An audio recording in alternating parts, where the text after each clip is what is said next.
Bonjour, je suis Gaëlle Sainte-Marie, rédactrice en chef de la revue Brailles et Combrailles.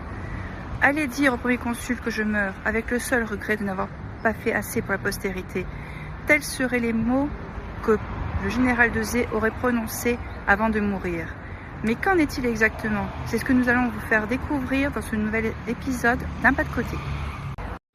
14 juin 1800, Louis-Charles-Antoine de Zé tombe à terre, foudroyé par une balle en plein cœur. Qui est à ses côtés pour entendre ses derniers mots tandis que son aide de camp est parti annoncer au premier consul la situation critique dans laquelle se trouve son général. Après la bataille, on le retrouve parmi les cadavres, complètement dépouillé.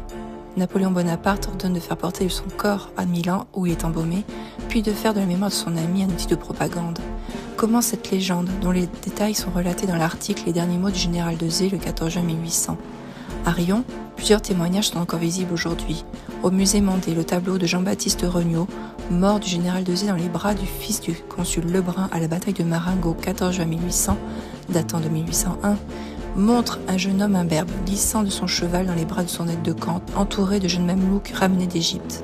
Sur la place Jean-Baptiste Laurent trône une fontaine, érigée en 1803 à Paris et inaugurée par Napoléon lui-même.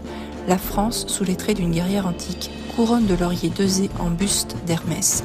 Démontée en 1874, elle prend place à Riom en 1906. De Zé face à son mythe, retrouvez tout l'article dans le nouveau numéro de Brailles et Combrailles. Je vous dis à très bientôt pour un nouveau pas de côté.